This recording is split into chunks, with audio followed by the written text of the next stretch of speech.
de, de partir en mission, mon épouse et moi, à Madagascar. Et on voit Dieu agir.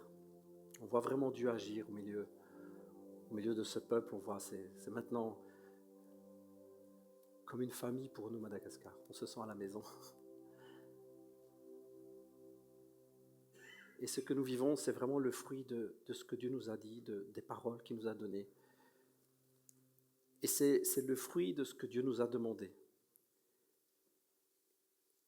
Un jour, alors qu'on recherchait comment faire, quoi faire, et on était juste à la recherche de ce que Dieu voulait pour nous, il y a quelques années de cela, nous avons vraiment reçu, avec Pasteur Andrés, nous avons reçu vraiment cette vision profonde que nous devions chercher sa présence et rien d'autre que sa présence, chercher sa gloire. Et comme quand on doit chercher la gloire de Dieu, on ne sait pas trop ce qu'on doit chercher, ben on a cherché, on a prié, et on a prié, et on a encore prié, et on a encore prié. Et les années ont passé. Les années ont passé et on a continué à prier.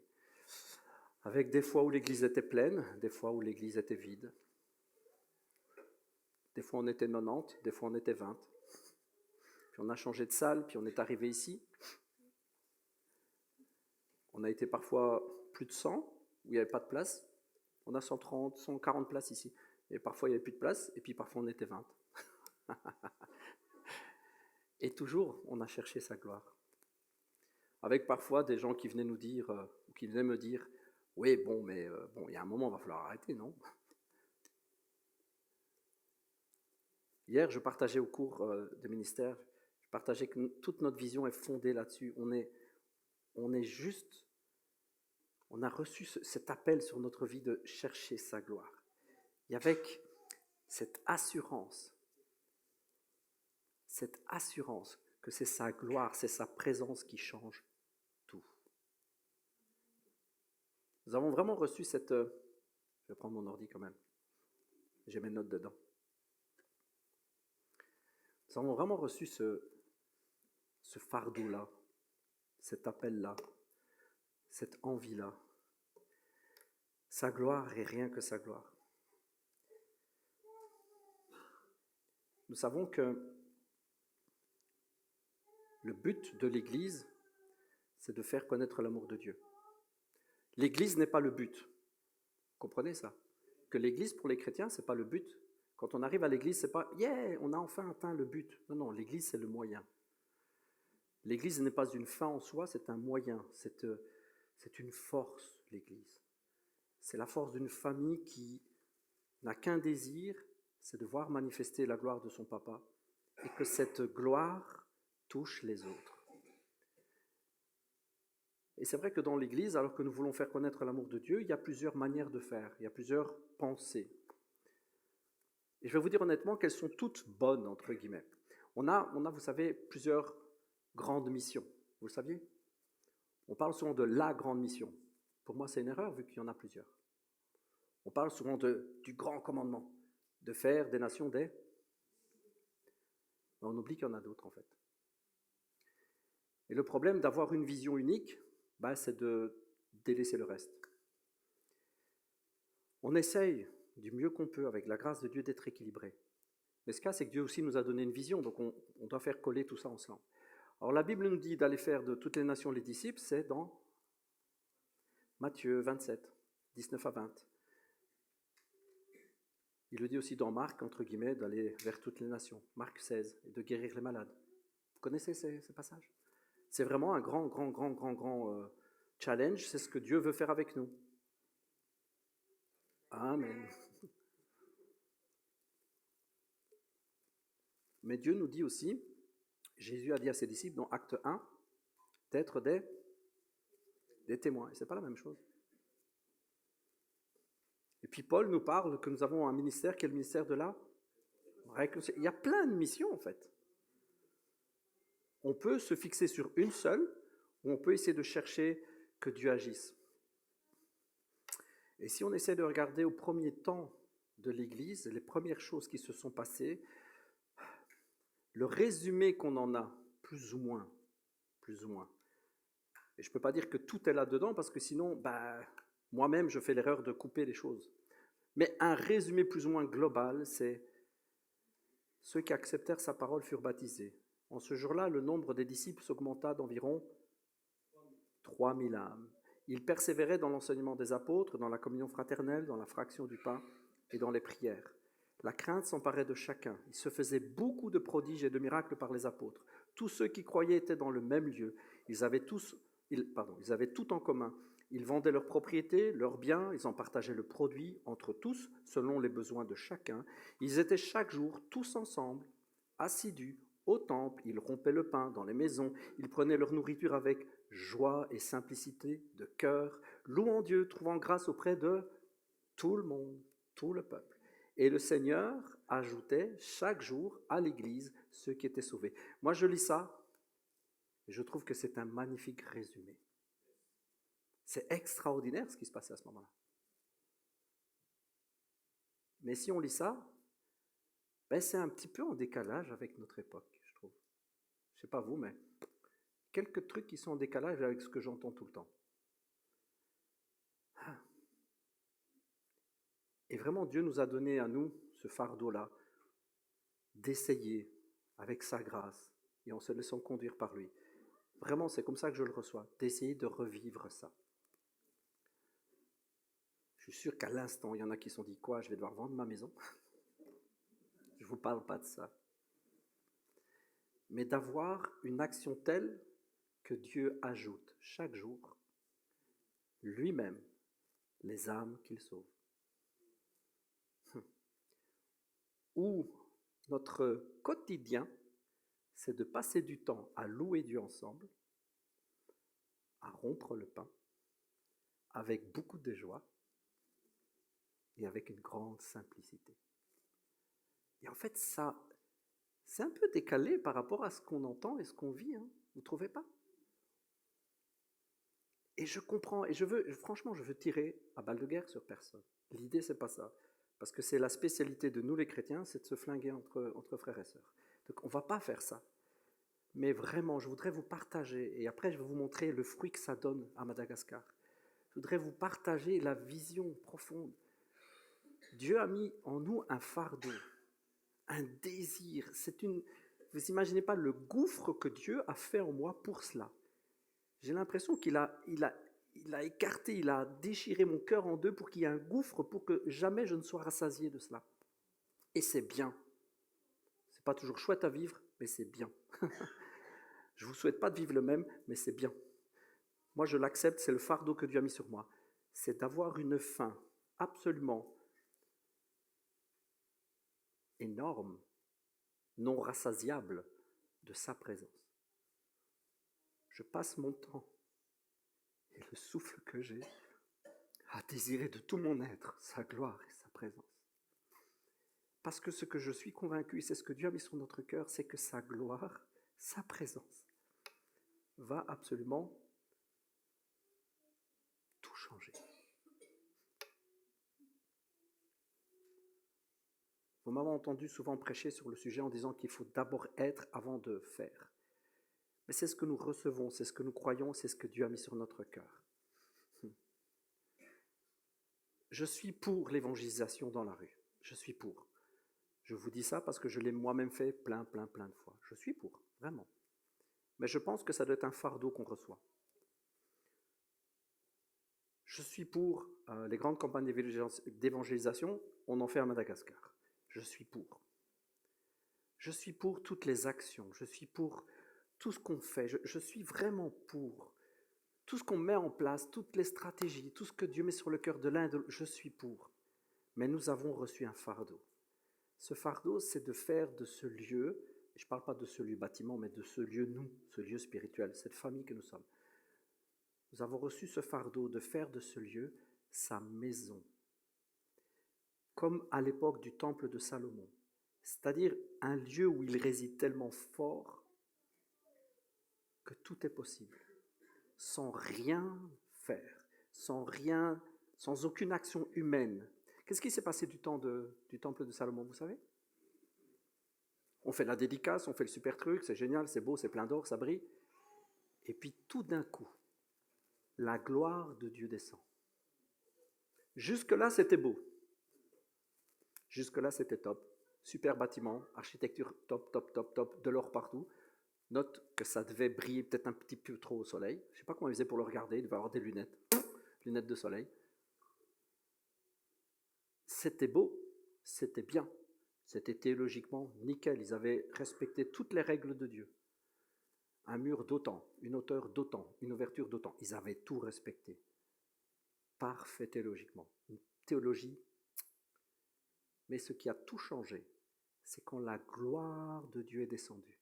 À ce moment précis, tous les sacrificateurs, les prêtres, comprenez, tous les prêtres, sacrificateurs, c'est un mot qu'on a inventé pour la Bible. C'est des prêtres qui font des sacrifices. Donc on a inventé un mot, sacrificateur. Ça ne veut pas dire grand-chose en fait en français. Tous les prêtres ont dû sortir. La gloire de Dieu était tellement énorme dans ce lieu qu'ils ont dû sortir. La nuée était tellement forte sur la maison qu'ils ont dû sortir. Imaginez un peu comme un incendie dans un immeuble. Vous voyez les gens qui sortent en suffoquant. On ne peut pas rester là-dedans. Comprenez la symbolique. Il y a à un moment donné une mesure de gloire où l'humain ne peut pas rester. L'humain, le côté humain, le service humain n'intervient même plus. La gloire est descendue tellement forte que Dieu a montré, il y a un degré de gloire, les gars. Vous savez quoi? C'est moi et c'est moi seul. Et voyez-vous, on a reçu ce fardeau-là chez Vivia. C'est ce qu'on recherche. Est-ce que tout le monde doit le faire comme nous? Non, certainement pas. Est-ce que tout le monde a le même fardeau? Non, je ne crois pas. On a reçu ce fardeau. Nous voulons cela. Nous voulons que la gloire de Dieu soit tellement manifeste ici au milieu de nous quand nous sommes ensemble que, comme je le disais tout à l'heure, on n'est même plus de paroles à donner. Quelqu'un rentre, on est juste en train de chanter, louer Dieu, comme les apôtres le faisaient, comme les disciples le faisaient. On est juste en train de louer Dieu. On a parlé à des voisins, ils sont venus. On a parlé à des amis ou collègues, ils sont venus. On les a invités, on a été des témoins. On a même évangélisé, on a fait des choses. Mais ils viennent, la gloire de Dieu est tellement présente qu'alors on est juste là avec le groupe de louanges en train de chanter. Oh, je me suis trompé d'accord. C'est pas grave, parce que la gloire de Dieu est tellement forte que la personne guérit, délivrée. Si elle est rentrée avec des démons, les démons sont restés à la porte. Comprenez? Parce que comme à l'époque, la gloire est tellement forte sur ce lieu que tout ce qui est humain, tout ce qui est attaché à l'humanité est dehors. Dieu n'est pas contre les prêtres. Les prêtres ont pu rentrer après, mais il a voulu nous montrer quelque chose là, quand sa gloire descend. Et c'est ce que nous avons commencé à chercher. Et nous le cherchons encore. Et c'est la vision que nous voulons, partout où nous allons, c'est la vision que nous voulons même à Madagascar. Nous sommes partis à Madagascar il y a 3 semaines, hein. Ça fait une semaine que nous sommes rentrés. On est parti avec un appétit, hein, Anto, Pasteur Anto, ma petite femme elle est où? Hein, on est parti avec un appétit. David, je ne parle pas de la cuisine locale, hein. On est parti avec un appétit. On avait reçu des paroles et on avait une faim. Comprenez que cette vision, je la porte avec moi partout où je vais. Je vais au sport, elle est avec moi. Sous ma douche, elle est avec moi. Je vais à Madagascar, elle est avec moi. De voir la gloire de Dieu descendre et transformer les vies alors que j'ai rien à faire. Comprenez, c'est pas de la paresse. Hein. C'est pas que je suis fados et que je me dis, moi, je veux me la couler douce, j'ai la flemme, je veux juste que Dieu agisse, moi, je fais rien. C'est pas ça l'idée. C'est que je ne veux que sa gloire. Quand on impose les mains, il y a toujours quelqu'un qui se dit, oh purée, quand il impose les mains, il y a un truc, je vais aller te mettre ma tête. Je ne suis pas contre. C'est biblique, ça marche. Mais moi, je voudrais tellement... Et vous savez, le nombre de fois, vous allez le voir, hein, on a imposé les mains à des... je ne sais pas combien de gens il y avait, mais ça a mis du temps. On a imposé les mains à toute la foule. Vous allez voir, il y avait beaucoup de gens. Ça a mis beaucoup de temps. Et on était beaucoup très crevés. Donc je suis OK avec ça. Mais mon désir, c'est qu'on arrive à un moment donné où le temple est tellement rempli qu'alors qu'on arrive et qu'on dit « Merci Seigneur », il agit, il descend sur la foule. Les gens crient, les gens se débattent, les démons partent, les malades sont guéris. Et au lieu de regarder le gars qui est devant, les gens regardent ce que Dieu fait. Comprenez ce que je veux dire? C'est tellement puissant, ça, c'est tellement énorme. Et donc on est parti avec une faim. Et je reviens avec un gouffre. Je suis un affamé et je rends gloire à Dieu pour ce qui a été fait. Mais c'est tellement en dessous de ce que je veux. Seigneur Jésus, que la gloire te revienne pour tout ce qui a été fait, Seigneur. Mais on revient avec une faim et avec le désir que la prochaine fois ce soit beaucoup plus fort, que la prochaine fois il y ait beaucoup plus d'action de Dieu, que la prochaine fois le temple soit plus rempli. Mais gloire à Dieu, il y a des belles choses qui ont pris place. On est arrivé dimanche, c'est le 19 quand est arrivé mon cœur encore, je ne sais plus. Enfin, peu importe. En octobre, hein, c'est avant le 20 octobre, hein, je pense. Enfin, donc pas dimanche passé, pas dimanche d'avant encore. On est arrivé et puis on avait rendez-vous avec les responsables de nos églises locales. Donc on en a 8 pour le moment des églises locales. Il y en a une 9e qui s'ouvre. Et je peux vous dire qu'ils ont faim parce qu'ils ont compris aussi la vision de la gloire de Dieu qui change. Rien que pour la commune, enfin la province de Tuléar, là où on est allé, vous allez voir les images. Là où on est allé dans la province de Tuléar, le frère qui est là, il nous dit, sa vision à lui, c'est dans l'année, les 2 années, les 3 années qui arrivent, 100 églises. 100 églises Vivea dans la région parce que c'est un territoire énorme, il y a beaucoup de gens. Une ville comme Antananarivo, par exemple, pour vous donner une idée, c'est 4 millions d'habitants. C'est très grand. Les villes sont concentrées. Le pays est un peu plus grand que la France. Madagascar, je ne sais plus combien de kilomètres carrés, mais c'est un tout petit peu plus grand que la France. Mais il y a des grandes étendues où il n'y a pas un qui vit. Il n'y a personne. Il y a des déserts, il y a des rochers, il y a des forêts. Et il y a plein de petits villages, mais il y a les grandes villes où c'est vraiment très dense, avec souvent des quartiers sympas, quelques buildings dans les grandes villes, et puis beaucoup de quartiers moins jolis, et puis ce qu'ils appellent les bas quartiers, ou ce que nous on appelle les bidonvilles. Les bas quartiers, et ça c'est énorme. La périphérie des villes est énorme. Il y a beaucoup de tristesse et de pauvreté. Et donc il y a là la possibilité d'avoir un travail extraordinaire. Mais nous savons, et c'est la vision que nous savons que le travail ne repose pas sur nos mains, mais ne repose que sur sa présence. Nous avons besoin d'aller, nous avons besoin de travailler, nous avons besoin de prier, nous avons besoin de participer financièrement, évidemment. Mais nous savons que la première chose qu'il faut, c'est sa gloire. On va vous passer une petite vidéo, je vais vous la commenter pendant qu'elle passe. Elle fait un peu plus de 10 minutes, hein, je pense, la vidéo. Donc c'est pas une vidéo, c'est pas encore la vidéo que les frères là-bas vont nous faire. Ils sont en train de faire une vidéo récapitulative avec plein d'images, ça va être très sympa. Mais ce n'est pas encore terminé. Donc là, c'est une vidéo que David a fait, c'est un résumé des images et des vidéos que lui-même il a pris. Okay, mais comme ça vous donnera une bonne idée. On va voir ensemble les belles choses qui se sont passées depuis notre arrivée. Ça, c'est Antananarivo. Enfin, une petite partie d'Antananarivo. Hein. Ça, c'est un couple pastoral. C'est le couple pour qui on a bâti la première église. C'est le premier jour, en fait. Quand on est arrivé, on a eu une réunion avec les pasteurs. Pasteur Séraphin, qui est pasteur de l'église Atana. Ce qui est extraordinaire, c'est qu'on a eu un moment béni avec eux. On a prié pour chacun d'eux, on a eu des paroles, et puis on les a rencontrés un à un pour savoir comment se passaient les premiers mois en tant qu'église Vivea. Ils nous ont expliqué. Il faut savoir que la plupart, ils ont tout quitté pour servir. Ça, c'est un couple qui va aller servir dans une nouvelle église, dans une nouvelle commune, nouvelle province, pardon. On a eu des paroles pour vraiment beaucoup de gens. J'étais vraiment béni d'avoir Pasteur Anto avec nous. Les paroles prophétiques coulaient comme la pluie. Ça tombait. Ça, c'est l'équipe pastorale. Peut-être pour vous, c'est que des visages, mais pour moi, c'est tout des cœurs. Puis on a pris un avion en interne. Ça, c'était les 3 premiers jours et nous sommes arrivés à Toliara. Ça va un peu vite, en fait. Il aurait fallu faire des petites pauses. Hein. Je n'arrive pas à expliquer. Ouais, ça marche de faire pause avec la barre d'espace. Donc, sinon ça va trop vite, je n'ai pas le temps d'expliquer. Donc les premiers jours à la capitale, en fait, tous les frères et sœurs des églises qui sont déjà maintenant dans les différentes provinces sont venus nous rejoindre. Donc la belle équipe que vous avez vue là, c'est tous les pasteurs, en tout cas les pasteurs principaux des églises que nous avons maintenant à Vivea et qui sont répartis dans les provinces. Donc il y en a 2 ou 3 à la capitale, il y en a 2 à Tamatave, il y en a à Majunga qui est au-dessus, Donc je ne peux plus vous montrer parce que là, ils ne sont plus là, mais il y a une équipe qui est au-dessus, à Majunga, où nous allons retourner, certainement faire une mission. Et puis, ils étaient montés à la capitale pour 3 jours. Pendant ces 3 jours-là, nous avons prié avec eux, nous avons déclaré, on a eu des paroles. À un moment donné, c'était impressionnant parce qu'on a prié pour chacun d'eux. Alors, vous savez comment souvent moi j'ai quelques paroles en priant, j'ai des paroles qui montent, et je dis, tiens, il y a ça, merci Seigneur pour ça, je déclare ça sur sa vie. Et puis il y avait derrière le prophète Anto qui était là, qui mitraillait derrière. Elle sortait la mitraillette et dit tout, elle balançait toutes les paroles, tout.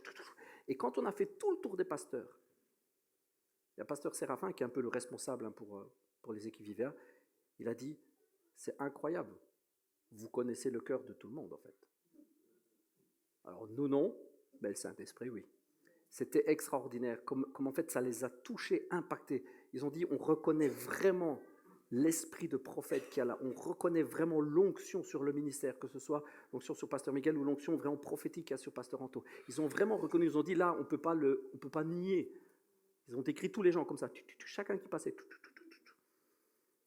Et donc vraiment, ça les a fortifiés. Vous avez vu, à un moment, on priait pour des jeunes, on a prié pour le groupe de louanges là-bas, on a prié pour les aînés, on a prié pour les responsables. Ça a été 3 jours, on a pris 3 jours pour prier avec eux. C'était vraiment chouette parce que, vous savez, parfois ça nous manque ici. Le fait de reconnaître les ministères. Ça nous manque. Ça fait partie des choses qu'on perd. Et je comprends parce qu'on a vécu des abus, on a vécu des choses qui sont trop, on a vécu des pasteurs qui sont des vrais présidents. On a vécu des choses mauvaises, on a vécu de l'abus, on a vécu de l'abus d'autorité, de l'abus pastoral, on a vécu des églises qui sont des vraies pyramides, mais des pyramides du genre, si tu essaies de gravir un échelon, tu te fais massacrer. On a vécu ça, et pour se protéger de cela, la plupart du temps, qu'est-ce qu'on fait? On fait trop marche arrière. C'est-à-dire qu'on finit par ne plus reconnaître les pasteurs. Moi, j'ai entendu plusieurs fois des personnes qui me disent « Ouais, bon, moi, un pasteur, c'est un mec comme un autre. » Oui et non. C'est un mec comme un autre, ça je suis tout à fait d'accord. Mais il a un appel que d'autres n'ont pas. Et ça se respecte. Oh, il y en a certains que ça leur fait des nœuds dans l'estomac. Moi, quand j'étais plus jeune, j'ai vécu des trucs qui n'étaient pas géniaux. Mais vous savez quoi? Bien qu'il y ait des mauvais parents, bien qu'il y ait des mauvais papas, qu'il y ait des mauvaises mamans, je reconnais mon papa comme un bon papa. Et je reconnais ma maman comme une bonne maman. C'est pas parce qu'il y a du faux, du mauvais, du perverti que le bon doit être jeté. Et donc, je sais qu'il y a des pères, c'est des vrais monstres. Mais est-ce que pour ça je dis, bon, du coup, les pères, ça n'existe plus? Non, j'ai la chance d'avoir un bon papa. Et donc, il y a des bons pasteurs, il y a des bons apôtres, il y a des bons prophètes. Et ce côté-là, chez eux, vous voyez, c'est fort. Ce qui veut dire qu'ils s'emparent de quelque chose que parfois nous ne nous emparons pas. Celui qui reçoit un prophète en qualité de prophète reçoit une bénédiction de prophète. Et donc là-bas, ça a été très fort parce qu'on a passé du temps en prière. Et vous savez, parfois c'est presque gênant parce que, encore une fois, ça vient heurter notre culture. Quand ils me disent papa apôtre, bon, ça fait space. Ça fait space. Mais ne le disent pas pour dire papa apôtre. Prends la pastèque, s'il te plaît. Fais le gros coup. Ils disent ça parce qu'ils viennent chercher une bénédiction. Je vous donne un exemple tout bête. Chaque fois que je sortais de la voiture, chaque fois, il y en avait un pour prendre mon sac. Alors la première fois, tu dis, mais non, je vais le porter. Si papa, je peux porter ton sac. Ok, si ça fait plaisir. Et une fois, j'ai demandé quand même à quelqu'un, j'ai dit, bon, écoute, c'est rien. Il m'a dit, il y a l'onction sur le sac. Alors oui, moi j'ai rigolé comme vous. Hein. Et je me suis rendu compte qu'il était super sérieux. Hein. Et il ne voulait pas lâcher mon sac. Hein. Vous savez, maintenant, c'est devenu, je les comprends, je les respecte. Quand je sors, il y en a toujours un qui veut mon sac, je dis « Ah, merci mon frère, tiens, ouais, tu peux le porter. » Je dis « Attention, il est lourd. Hein. J'ai toujours plein de trucs dedans, bouteille d'eau, ordinateur portable, batterie de secours, vas-y, c'est lourd. » Vous comprenez? Et ils reçoivent, et vraiment, ça a été rapide les images, mais on voit qu'on imposait les mains. Ils ont reçu une bénédiction, je vous assure. Il y a eu un moment donné dans la pièce là, il y a eu un feu, il y a eu une présence de Dieu. Ça a saturé l'atmosphère, c'était énorme. Vous voyez, la faim. Ils étaient là, ils avaient faim. Tout ça pour vous dire, voilà, on a laissé là une bénédiction, on sait, et ils sont vraiment très attachés à nous, donc la plupart nous ont dit, il faut dire bonjour à l'église qui est en Belgique. Vous avez le bonjour de tous les frères et de toutes les sœurs. Je peux vous dire qu'ils sont attachés à vous sans vous connaître. Il y a effectivement, dans des pays éloignés comme ça, qui connaissent la misère, beaucoup de pasteurs ou de ministères qui veulent s'agripper à un ministère qui a des sous. C'est vrai, ça c'est une réalité. Mais je peux vous dire maintenant, pour les connaître depuis un certain temps, que ce n'est pas leur cas. Je peux vous dire ça pourquoi? Parce que, sans rentrer dans tous les détails, quand nous avons fait la grande campagne là-bas, on a effectivement payé tout et n'importe quoi. Ça, c'est de toute façon, ça se passe toujours comme ça, nous payons absolument toujours tout. Mais cette fois-ci particulièrement, ils ont tiré dessus. Vraiment particulièrement. J'ai dû par exemple renvoyer un chauffeur qui me demandait pour 4 jours l'équivalent de 2 mois de salaire. Si. Ah si. Donc je l'ai payé, et puis je lui ai dit, je ne veux plus que tu me conduises. Je ne veux plus de ça. Même si ce n'est pas énorme pour nous, c'est une question de principe. Tu ne peux pas me demander 2 mois de salaire. Je lui ai dit, comprenez, tu ne peux pas me demander 2 mois de salaire pour 4 jours de conduite. Tu me demandes l'équivalent de 2 mois de salaire chez toi. Sous prétexte que quoi, je ne suis pas très bronzé et que j'ai beaucoup d'argent. Je lui ai dit, il faut dire les choses comme ça. Parce que je suis un pasteur blanc étranger, j'ai plein d'argent. Je dis, je ne suis pas d'accord avec toi. Je dis, sois béni. Je dis, mais ce que tu fais là, ce n'est pas correct. C'est un chrétien. Je dis, c'est pas correct ça. Donc on a vécu des choses parfois ennuyantes. Et pour vous dire que nos équipes ne sont pas les mêmes, quand je suis revenu, j'ai eu une tartine comme ça, d'excuses, alors qu'eux n'ont rien fait. Ils se sont excusés pour leur pays, ils se sont excusés pour la mentalité. Pasteur Séraphin, qui est un des responsables, il m'a dit, papa apôtre, il ne faut pas regarder à ça, s'il te plaît. Je sais qu'ils profitent beaucoup, mais aie confiance en nous. Vous savez, le pasteur Séraphin, à chaque fois qu'il me demande de payer quelque chose, il m'envoie les photos de la facture. Il me montre qu'il ne touche à rien que payer ce qu'il faut payer. Il m'a demandé, voilà, on a besoin de nouvelles chaises, on a payé des nouvelles chaises, il m'a envoyé la photo de la facture des chaises. On parle de quelques dizaines d'euros. Il m'a envoyé la photo de la facture, comprenez? Et je sais qu'ils ont un cœur différent. Et donc c'est énorme, ils ont reçu vraiment une bénédiction, ils ont un cœur différent. Ils ne sont pas là pour recevoir de l'argent, ils ne sont pas là pour profiter de nos moyens. Je leur ai expliqué en long et en large que je n'étais pas du tout fortuné, que je ne venais pas par mes propres moyens, que ceux qui avaient soutenu, c'était l'Église. Je leur ai dit, c'est l'Église qui nous donne les moyens de venir, c'est quelques donateurs particulièrement généreux qui ont donné des milliers d'euros. Il faut savoir qu'il y a quelques donateurs particuliers, il y en a qui ont donné 3 000 euros, 5 000 euros, il y a quelqu'un qui a donné 12 000 euros. Il faut le savoir. On a pu réunir presque 36 000 euros cette fois-ci pour partir, parce que des gens ont donné vraiment fort. Il y a plusieurs personnes qui ont donné 1 000 euros. Enfin, voilà. Et puis, il y a tous ceux qui ont donné 20 euros. Et merci Seigneur. Je leur ai bien expliqué là-bas. Pasteur Miguel, il est plutôt du genre fauché. C'est la réalité. Hein. Pour le coup, là, maintenant, je suis plutôt du genre fauché. Je dis, mais on a une église généreuse. Je dis, et en plus, et d'ailleurs je profite pour remercier, mais on ira en personne le faire, remercier des églises comme par exemple l'église de Recé qui nous a fait un gros don pour pouvoir y aller. Je veux remercier l'église Rehoboth, pasteur Yves, qui nous a fait un don et qui nous a vraiment soutenus. Il y a d'autres pasteurs, pasteur Emmanuel qui nous a soutenus, qui est là présent. Merci à tous ces frères et sœurs. Et je leur ai dit là-bas, vous savez, c'est grâce à la générosité de tous ceux-là. Moi, je n'ai pas d'yard, mais grâce à la générosité de tout cela, et je ne peux pas citer tout le monde, mais grâce à la générosité des chrétiens, le repas qu'on a fait, que Ismaël a organisé, on a récolté 2 000 euros, hein, c'est ça? 3 000 au total. 2004, 3 000. Tout ça. Avec la tombola, c'est vrai, j'avais oublié. Je leur ai dit, vous savez, c'est tout ça qui fait. C'est juste énorme. Et donc, ils ont vraiment reçu une bénédiction qui est liée à cela. Ils respectent le ministère, ils aiment l'Église en Belgique. Ils ne vous connaissent pas, mais je peux vous assurer qu'ils prient pour vous. Ils déclarent la bénédiction sur vous. Ils n'ont qu'une hâte, c'est qu'un jour ils puissent venir, ou que vous puissiez aller là-bas, qu'on fasse une grande convention nationale avec plein de gens. Alors je leur dis, mais les gars, si on doit louer plusieurs avions, ils ne s'imaginent pas, des fois, je leur dis, les gars, ouais, il faut venir avec eux. Je sais qu'à partir de 10 billets, Air France me fait un prix, je sais. Mais déplacer 100 personnes, ça commence à coûter cher, hein, vraiment cher. Mais, qui sait? Dieu est bon. On louera peut-être un jour un avion juste pour nous. Ça vous dit d'aller à Mada? Et donc, on a laissé vraiment une bénédiction sur la capitale, sur les églises qui étaient là, et sur les frères et sœurs qui étaient montés. Ils étaient montés à leurs frais, pour vous dire qu'ils ne demandent rien. Nos églises, ils étaient venus à leurs frais. Pourtant, je peux vous dire, pour eux, c'est serrage de ceinture. Hein. Ils étaient venus, ils avaient fait... Majunga, c'est 14 heures de bus. Tamatave, c'est 11-12 heures de bus. Ils avaient fait 11 heures de bus comme ça, ils avaient fait 14 heures comme ça. Ils étaient venus pour passer 3 jours. Et quand ils sont repartis, ils avaient la banane. Ils ont dit, on a reçu le feu. Ils étaient tout motivés. Amen, ça nous a reboosté. Amen, amen, amen, amen. Puis on dit, pour retourner, ça va les frais? Ah, bon. Il y a certains, on a dû leur demander vraiment, vous êtes sûr, vous n'avez pas besoin de... Pas, on a un petit peu de mal. On a payé leur retour à chacun. Mais ils ne le demandaient pas. Que Dieu vraiment les bénisse. Et donc ça, c'était à la capitale. Et donc après, nous avons pris l'avion. On va voir. Et nous sommes allés là. Ah, zut, trop vite encore une fois. On sait revenir un peu en arrière ou pas?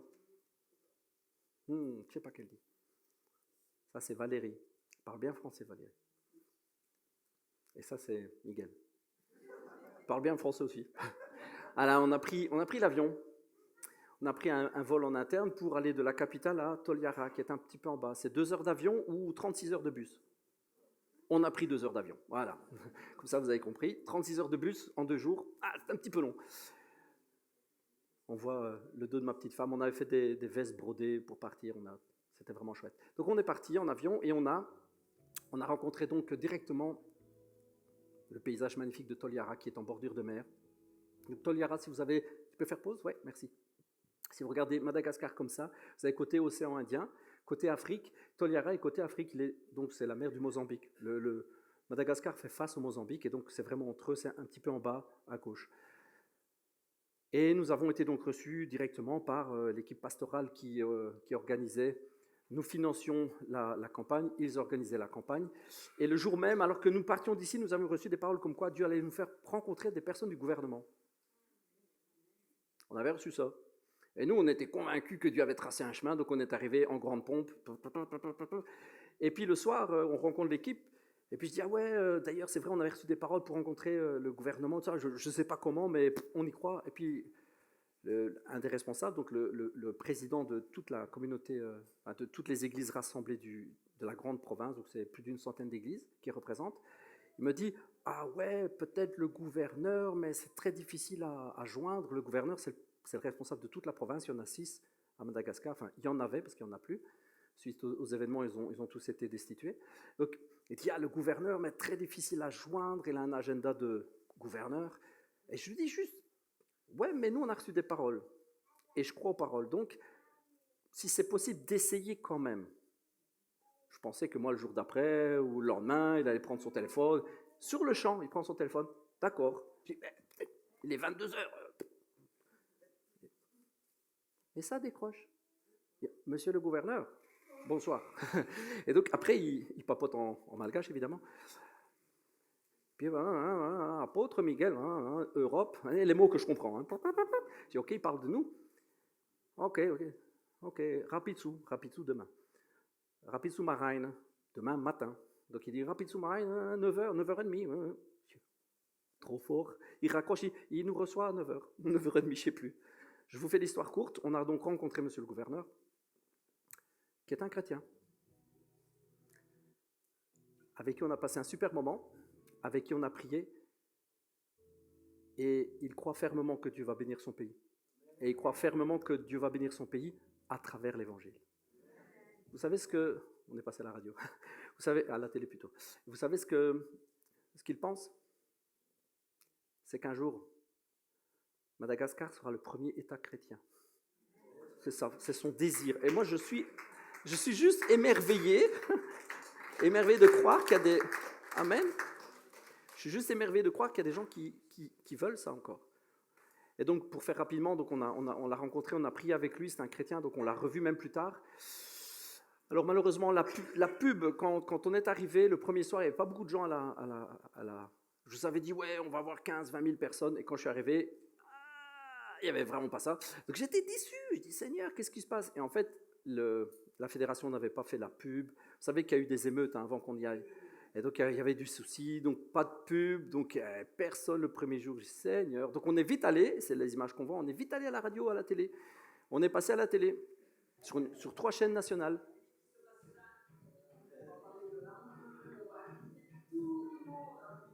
Ouais, voilà. C'est ce qu'on a fait. Et donc, comme on a invité des gens, les gens sont venus. Ils nous ont vus à la télé. Voilà, ça, c'est le studio télé. Oui, vous attendiez un studio high-tech, c'était juste un studio. On a pu aller sur Ouais, là, tu peux laisser filer, hein, parce que sinon, ça va prendre trop de temps. On est allé sur place, on a prié. Donc ça, c'était le lieu de la campagne. Franchement, la technique était bien cette fois-ci. La sono était de très bonne qualité, c'était nickel. Donc c'était une grande zone, grande zone comme ça. Évidemment, on a profité. Donc le frère que vous voyez à gauche s'appelle Jean-Noël. Jean-Noël, c'est le pasteur de l'église VVA que nous sommes allés visiter. C'est l'église VVA qui est donc à Toliara. C'est la première église qui est dans cette région-là. Et donc, c'est une église qui n'a pas de bâtiment pour le moment. Ils se réunissent là. Ils ont commencé, ils étaient zéro. Hein. Ils étaient zéro. Et maintenant, ils sont pleins à craquer. Ils sont pleins à craquer. Et donc, on doit leur trouver maintenant un bâtiment. Ça, c'est Jean-Noël, voilà. C'est un homme d'une douceur et d'un calme extraordinaire. Il porte une grâce de Dieu, c'est juste extraordinaire. Celui-là, vous le connaissez. Et à côté, c'est Pasteur Edmond. Pasteur Edmond, vous m'entendez souvent parler de lui. C'est mon frangin. C'est vraiment mon frère. Ils ont chanté en français pour nous.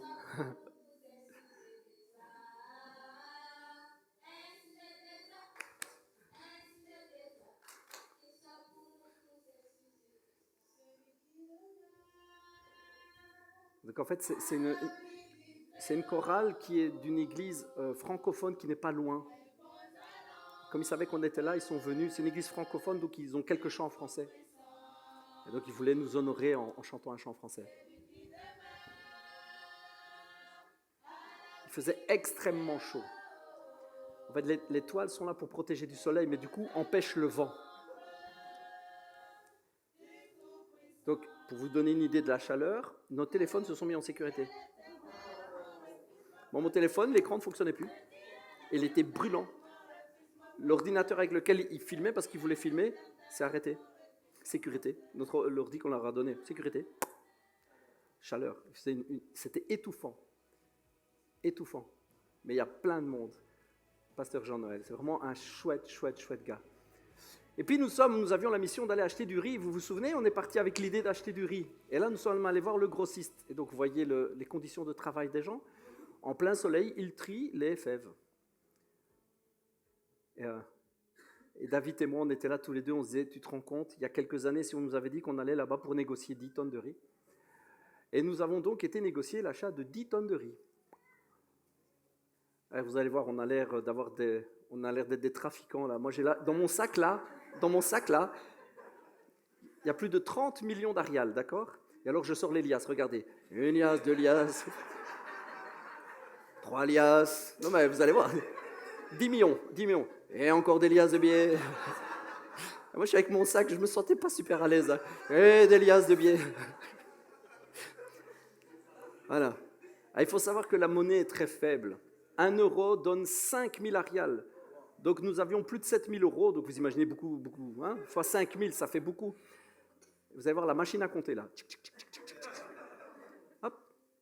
Il plie d'une manière, et voilà, il a compté, puis il a dit, ok, c'est valable.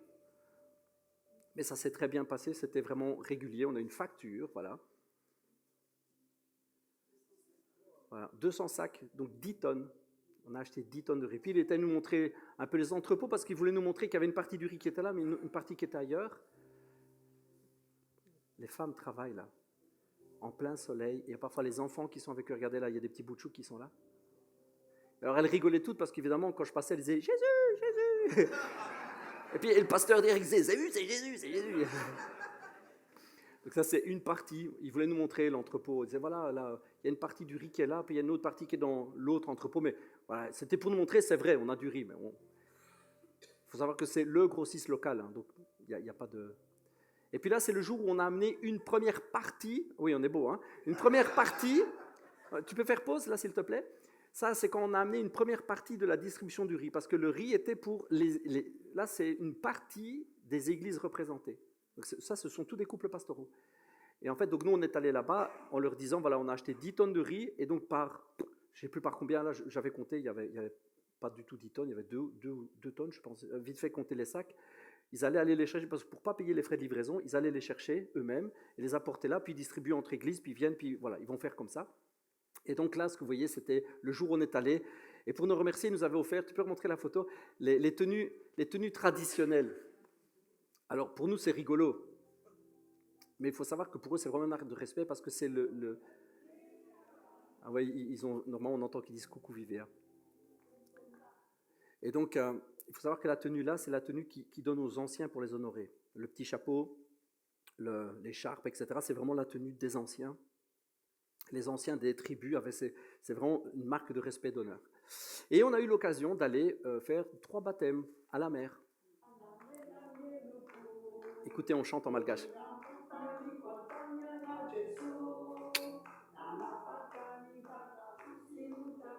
Ouais, celui qui a le plus de mal, c'est moi. Voilà, en français, vous connaissez? Voilà pourquoi je me mets à chanter, car Jésus m'a sauvé. On est vraiment heureux, c'est les premiers baptêmes ici dans l'église de Tudéa. Donc une église qui a 3 mois. Hein. Donc voilà, on va aller les rejoindre, ils sont là. L'eau est très agréable. C'est vrai. On a mis le chauffage dans l'eau. On est chouette, vous avez remarqué le bon son. On est bien équipé. Hein. Si je peux dire ça comme ça. On a une caméra avec un petit micro qui se met, un petit micro Bluetooth. C'est une grâce de pouvoir voyager, servir Dieu comme ça, c'est vraiment une grâce. Et je profite de l'occasion pour dire merci à chacun des membres de la communauté Vivea. Franchement, quand on est allé négocier l'achat du riz, etc., j'ai souvent dit aux églises que ce n'était pas nous qui achetions ça, pas moi. Parce que souvent, ils ont les yeux tournés vers moi comme si j'étais le gars qui achète tout, qui donne tout. Je leur ai dit non, c'est en très très très grosse partie, c'est la communauté Vivea. Et puis il y a d'autres communautés qui sont venues nous aider, participer. Vraiment, je voudrais remercier tous ceux qui ont participé. Voilà. C'est extraordinaire. Tout ce qu'on vit ici, c'est grâce au soutien de chacun. Vous avez remarqué qu'il faut marcher longtemps? Qui va prendre son baptême aujourd'hui. C'est le 29 octobre. Alors, Fanuela. C'est la fille de pasteur Jean-Noël, en fait. C'est sa fille. Toi, tu comprends bien le français en plus. Hein. Ouais, je comprends bien. C'est mieux de traduire quand même. Alors, est-ce que c'est de tout ton cœur que tu veux servir Jésus? Est-ce que c'est librement? On t'a forcé, on t'a dit il faut le faire, ou alors c'est toi de ton propre cœur? Ouais, c'est de ton propre cœur, ok. Et donc tu reconnais aujourd'hui que tu veux servir Dieu, que Jésus est ton sauveur. Ok. Eh bien, au nom du Père, du Fils et du Saint-Esprit, on te baptise. Blouf. Bravo. On va prier là, sur le Saint-Esprit. Merci Seigneur Jésus. Merci Seigneur Jésus. Père, je prie maintenant que tu la remplisses de ton esprit. Est-ce que c'est librement que tu choisis de prendre ton baptême? C'est ta décision personnelle. Et ça, c'est le mari de la dame qui est en train de nous traduire en fait. On te baptise. Amen, alléluia. Gloire à Dieu. Alléluia, on va prier aussi pour le Saint-Esprit. Merci Seigneur Jésus, je prie. Alors voilà, je vais te poser la même question que j'ai posée aux autres. Est-ce que c'est volontairement, est-ce que c'est ta décision personnelle de servir Dieu? C'est ta décision de prendre le baptême? Tu reconnais Jésus comme ton sauveur? Tu reconnais comme ton Seigneur, ton Maître? Tu sais qu'il va te donner la force de le servir chaque jour un peu mieux. C'est lui qui va le faire. Au nom du Père, du Fils et du Saint-Esprit, on te baptise. C'est vraiment extra. C'est extra de pouvoir le faire à la mer. On est en lien avec la nature, c'est juste extra, je vous assure. Donc voilà quelques images des moments d'évangélisation avec toute l'équipe qui était là. En fait, le dernier jour, il y avait beaucoup de monde. Le premier jour, il y avait quasi personne. Mais le dernier jour, le dimanche, vous voyez, il y avait vraiment beaucoup de monde. Et comme je vous disais, j'avais vraiment reçu qu'après la prière pour les malades, après la prière pour le salut, on allait prier pour le Saint-Esprit pour chaque personne. Et donc, on a imposé les mains à toute la foule. Ils ont appris ce que c'est un fire tunnel, donc on leur a fait faire tout le tour. Moi, je me tenais sur un des gros baffles. David, il se tenait sur un autre gros baffle. Et ils ont fait la queue. Et pendant Je ne sais pas dire combien de temps, hein, David, mais pendant longtemps, on a prié, on a prié, on a prié, on a prié. On a prié pour qu'il y ait des dons prophétiques. Pasteur Anto, après, a déclaré l'esprit prophétique sur les femmes, sur les épouses des pasteurs qui étaient là. On a eu un moment de feu extraordinaire. Extraordinaire. Dieu a agi d'une manière extraordinaire. Quand on est parti, on avait reçu des paroles. Pasteur Jonathan m'avait dit, oui, tu vas avoir des paroles spécifiques. Vraiment, quand tu vas être face à la foule, tu vas avoir des paroles spécifiques. Alors, on ne le voit pas là sur les images, mais le dernier jour, alors qu'on prie, j'ai eu des paroles, alors que moi, quand je suis en grande évangélisation, j'en ai pas, ou du moins j'ai mon cerveau qui est ailleurs. Et là, c'est comme ici, j'ai eu des paroles. Il y a une femme qui a l'oreille droite sourde. Et j'ai attendu. Il y a une petite madame qui a levé sa main. Pourtant, il y avait du monde, hein. Une petite madame. Je dis, on va prier pour elle. Parce qu'après, il y a une autre fille qui vient, mais en fait, elle avait mal à l'oreille, elle n'était pas sourde. Mais une sourde, il y a une personne. On a prié. Et elle a entendu. Après, elle-même, elle a été surprise, elle a fait Alléluia comme ça. Et après, on a bouché son oreille, on a chuchoté, et elle répétait tout ce qu'on disait, et elle a dit, je pense que ça faisait 20 ans qu'elle était sourde de l'oreille. Dieu a vraiment agi. Mais vous voyez, on est revenu avec une faim de voir Dieu agir plus encore. C'est extraordinaire ce qu'on a pu faire, c'est extraordinaire de distribuer 10 tonnes de riz là, puis on a gardé plus ou moins 2 tonnes pour la famille Vivea. Parce qu'il faut s'occuper de la famille Vivea quand même. Donc on a gardé 2 tonnes pour la famille Vivea. Au début, on avait presque le budget pour 15 tonnes. Mais bon, les frais là-bas ont été parfois plus importants que... Donc j'ai dû un peu piocher sur le budget riz pour payer les frais qui étaient vraiment très importants. Mais voilà, on revient avec l'envie, le désir de voir Dieu agir plus. Et je vais m'arrêter là. Mais pourquoi je vous ai parlé de notre vision au début? Parce qu'on croit que ce n'est possible que si Dieu agit. On pourra mettre tous les efforts qu'on veut, réunir tous les fonds qu'on veut, on pourra apporter toutes les tonnes de riz qu'on veut, et on va continuer à le faire. On peut faire tout ça, mais ce n'est pas ça qui va transformer le pays. Ce n'est pas ça qui va retourner Madagascar comme une crêpe. Ce n'est pas ça qui va faire de Madagascar peut-être le premier État du monde chrétien. Ce n'est pas ça qui va faire. Ce n'est pas toutes les campagnes d'évangélisation qu'on va faire. Ce n'est pas le fait que je vais crier plus fort dans le micro, parce que je peux vous dire que je crie. Ce n'est pas le fait de prendre les meilleures prêches, d'avoir la meilleure sono, d'avoir le meilleur groupe de louanges. Ce n'est pas ça qui va faire. Ce qui va faire, c'est ce qu'on a reçu il y a des années en arrière. La présence de Dieu. La gloire de Dieu. La famille, vous savez, quand on y va, au milieu des slips et des chaussettes, quand je prends ma valise avec, il y a l'Esprit de Dieu. Je pars avec l'Esprit de Dieu. J'ai mes valises, j'ai mes affaires, j'ai mes t-shirts, mais je pars avec l'Esprit de Dieu. Si on ne passe pas du temps à demander, si on n'a pas cette vision ici, déjà maintenant, de dire « Seigneur, c'est ta gloire. Seigneur, c'est ta gloire et rien d'autre. » Si on n'a pas cette soif, cette envie de voir la gloire de Dieu se manifester à un tel point que Pasteur Miguel, il arrive et, oh boum, tout le monde est déjà guéri. Oh, tant mieux. Tout le monde est déjà converti. Ah, tant mieux. Si on ne va pas avec cette faim comme Jésus, il sort de la barque, il pose le pied, plaf, le démoniaque arrive qui se met à genoux. Si on ne va pas avec ce désir-là de voir Dieu agir tout seul comme un grand, de tout faire, de sa gloire, d'avoir tous les projecteurs sur lui, si on ne va pas avec cette faim-là, si on ne va pas avec ce désir-là, alors il y a un moment où les projecteurs seront un petit peu sur nous quand même. Il y aura une petite partie de sa gloire qui sera redirigée vers nous. Et ça, moi, je ne veux pas. Et donc, nous sommes, et je vous partage ça avec la vidéo pour vous dire, c'est beau, Dieu commence des choses, mais on doit vraiment rechercher encore plus. Et je vous le demande, on doit rechercher encore plus sa gloire et sa présence. Quand nous sommes rentrés ici, mardi, on a eu la réunion, et vraiment d'une manière très forte, Dieu nous a parlé. Très, très fort, en nous disant que c'était pour maintenant. Hier, à l'école de ministère, tous ceux qui sont là pourraient vous témoigner qu'on a vécu quelque chose d'extraordinaire. Hier, pendant j'étais censé donner cours, on a juste prié. C'est vrai, hein? J'avais un cours avec des exercices pratiques. En plus, je m'étais dit, ouais, on va faire des trucs pratiques, ça va être cool.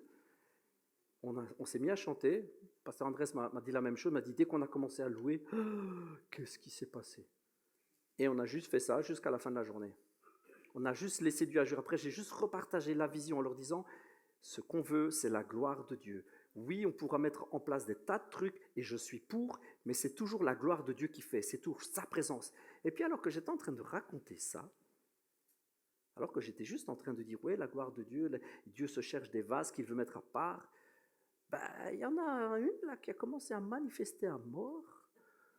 Pas quelque chose de mauvais. La gloire de Dieu commençait à se balancer dans les chaises. J'ai dit à tout le monde, ne vous inquiétez pas, les yeux fixés sur Jésus. Si Dieu est en train de faire quelque chose, plutôt que de regarder qu'est-ce qu'il fait, dites-vous qu'est-ce qu'il fait pour moi. Donc concentrez-vous sur lui. Et pendant que je continue, mais une autre à côté, une un peu plus grande, dans les chaises, commence à hurler. Ok. On a juste continué à prier. Et puis à un moment, comment j'ai levé les yeux pour dire merci Seigneur, il n'y avait plus personne. Il y avait encore une personne ou deux sur sa chaise, mais Maria, elle est où? Elle est dans les chaises, ok. Joël, elle est dans les chaises. Anto, elle est dans les chaises. Lydia, elle est dans les chaises. Jonathan, pasteur Jonathan, il est dans les chaises. La gloire est tombée sur ce lieu, vous imaginez même pas. Et c'est ce que Dieu veut faire. On avait reçu vraiment on avait reçu dans notre cœur que c'est pour maintenant. Je vous communique ça, et c'est encore très très fort là maintenant que je vous le dis, je vous communique ça pour vous dire que nous allons faire, par la grâce de Dieu, encore des voyages et encore des missions. Mais ce que nous allons faire, c'est mettre les bouchées doubles pour chercher sa gloire et chercher sa présence. Nous allons chercher sa manifestation parce que nous avons reçu ces paroles. Nous avons reçu que Dieu va faire de grandes choses. Je ne sais pas comment Dieu va faire pour Madagascar parce qu'il nous a fait rencontrer le gouverneur. Pour info, le gouverneur que nous avons rencontré, son frère fait partie des 4 conseillers du président actuel. Ça, on ne le savait pas. Nous, on l'a rencontré, il a demandé nos coordonnées, il veut rester en contact. On a ses coordonnées personnelles et puis on apprend qu'en fait, le président actuel, qui est un président militaire, qui est là comme en transition, il a 4 personnes autour de lui qui sont des militaires, ce sont ses conseillers. Et dans ces 4-là, il y en a un, c'est le frangin du gars qu'on a rencontré. Et le président actuel, il est de la région de Toliara, où on est allé prêcher. Il est de cette ville-là. C'est fou, hein? On s'est dit, bon, Seigneur, il y a un plan là que tu as derrière, on ne sait pas quoi. Peut-être ça s'arrête là, peut-être ça va plus loin. Seigneur, c'est toi qui fais. Mais on revient avec le désir et ce que je voudrais vous laisser aujourd'hui, vous communiquer, c'est que la communauté Vivea, et maintenant les églises Vivea à l'étranger, notre cœur, c'est de chercher encore et encore la présence manifeste de Dieu, la présence manifeste de sa gloire, la présence manifeste de Saint-Esprit, qu'il soit présent, qu'il soit là, qui manifeste sa gloire. Ce que nous désirons plus que tout, c'est que les personnes, quand elles rentrent, que ce soit ici, que ce soit à Madagascar, demain au Pakistan, demain en Inde, que ce soit n'importe où, là où nous ouvrirons des églises, là où Dieu nous dira de le faire, quand ils rentrent dans le bâtiment, ils ne rentrent pas dans un bâtiment, ils rentrent dans une atmosphère, ils rentrent dans un lieu saint. Et alors qu'ils rentrent, c'est comme s'ils rentraient, vous savez, dans un sauna. Ils rentrent dans quelque chose qui est présent, qui colle à la peau. La présence manifeste la gloire de Dieu. Ils rentrent dans le temple saturé de sa présence, où l'humain est obligé de dégager. Il n'y a pas de service humain, il n'y a pas d'effort humain, il n'y a pas de gloire humaine. Il n'y a que la gloire de Dieu manifeste. Et je voudrais vous laisser ça aujourd'hui. Ce que nous avons pu faire, c'est grâce à votre cœur et votre générosité. Mais c'est grâce, et c'est surtout, et c'est essentiellement, et c'est principalement grâce à l'action de l'Esprit. C'est lui qui vous donne la générosité, c'est lui qui vous met sur le cœur. Vous avez à répondre, c'est vrai, vous avez votre part, vous avez à répondre, et Dieu vous le rend. Dieu vous le rend, vous avez été généreux, Dieu vous le rend. Je vous remercie, mais notre but, ce que nous voulons, et ce que nous allons continuer à faire, c'est chercher sa présence. Et ce que je vous demande, si vous le voulez bien, si vous êtes de ceux qui veulent être de cette famille, si vous voulez faire partie de cette famille, même si c'est momentanément, même si c'est pour un temps, que pour une saison, mais peu importe, si vous dites oui, je veux porter ma pierre à l'édifice, ce que je vous demande, c'est de prier dans ce sens. Nous avons besoin de vos prières. Le ministère a besoin de vos prières. Le ministère de Vivea a besoin de ces prières-là. Nous avons besoin, l'Église a besoin, le groupe d'Église a besoin, ce mouvement a besoin. Nous avons été appelés, mandatés pour faire descendre la gloire de Dieu. Et nous avons besoin que vous priez avec nous. Alors je vous donne cette mission, je vous laisse cette mission, je vous laisse ça sur le cœur. Si vous voulez être participant, si vous voulez participer à cela, alors soyez de ceux qui prient, de ceux qui recherchent. Seigneur Jésus, merci pour déjà tout ce qui a pris place toutes ces années en arrière. Seigneur, 10 tonnes de riz, c'est beaucoup et c'est rien. Parce que 10 tonnes de riz pour 100 églises, c'est juste 100 kilos par église, c'est rien. C'est juste rien. Et en même temps, c'est beaucoup déjà. Seigneur, on te dit merci, mais on veut voir tellement plus. Seigneur, merci pour les campagnes d'évangélisation, merci pour ces milliers de personnes qui ont été touchées.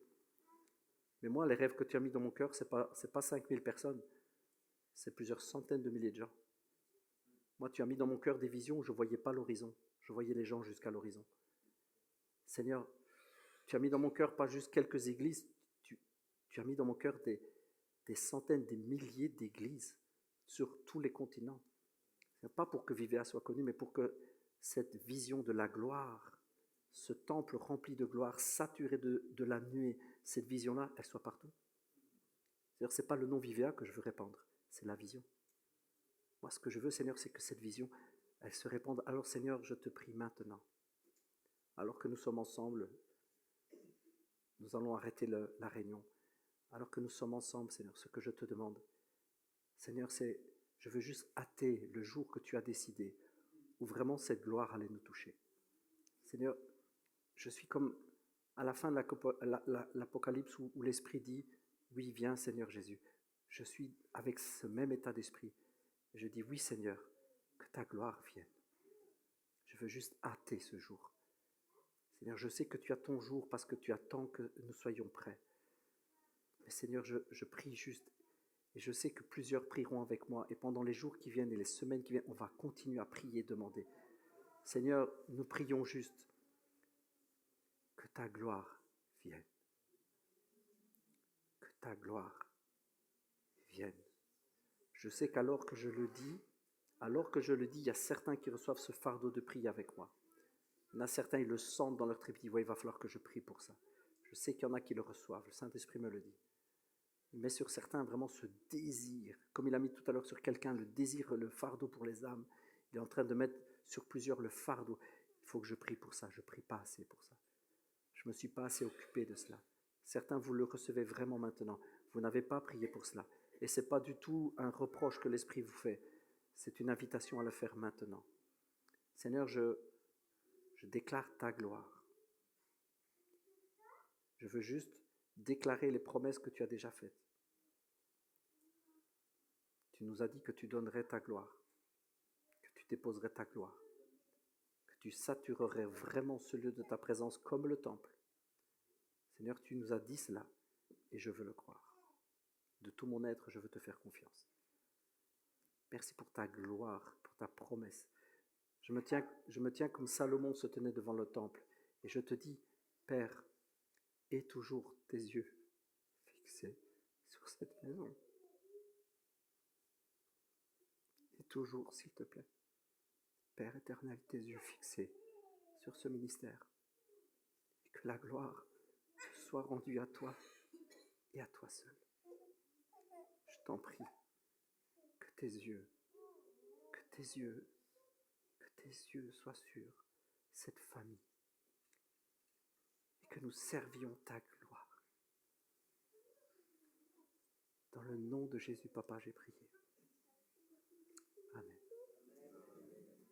Vraiment, je veux vous bénir et vous encourager. Merci pour tous ceux qui ont participé. Merci à tous ceux qui n'ont pas participé. Merci vraiment de votre générosité. Sachez qu'on est revenu avec déjà la préparation de la prochaine. Donc on veut déjà repartir. Et on pense vraiment, et tenez ça dans vos prières, parce qu'on pense, j'en suis convaincu, je l'ai partagé à l'équipe, je pense que cette année, nous allons aller dans d'autres pays.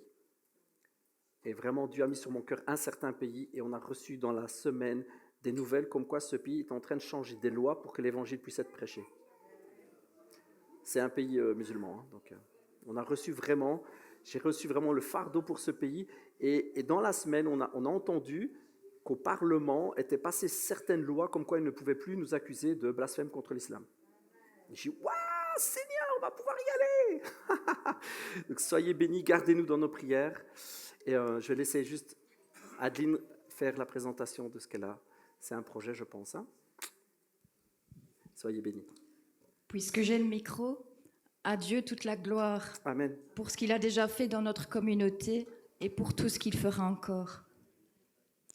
Il y a pas mal de temps, suite à la lecture d'un livre ayant comme sujet les prières d'une mère, Saint-Esprit m'a mis à cœur assez fortement un groupe de femmes pour notre communauté. Je sais qu'initialement, il en existe un. Cependant, Saint-Esprit m'a poussé à le remettre sur pied. Après avoir longuement prié, demandé l'avis de nos couples pastoraux et d'autres personnes dans la prière, je voulais vous faire part de la mise en place prochainement d'un groupe de femmes. Ce groupe aura pour but de réunir toutes les femmes de la communauté qui le désirent, et ce, à partir de 24 ans plus ou moins, les femmes célibataires, les femmes mariées, les jeunes et les moins jeunes. Nous donner du temps, une fois par mois, avec un jour bien défini, pendant 2 heures. Que nous puissions, au-delà des enseignements de nos pasteurs, approfondir certains sujets et ainsi devenir petit à petit des femmes fortes, ancrées dans la foi, des sentinelles de prière au sein de nos familles, de nos couples, pour nos mariages, nos enfants, mais aussi être des canaux puissants de transformation dans nos familles. Les sujets qu'il me semble intéressant d'aborder sont entre autres le mariage, la famille, les prières d'une mère, la puissance de la proclamation, notre ami fidèle Saint-Esprit, le lâcher-prise de nos vies.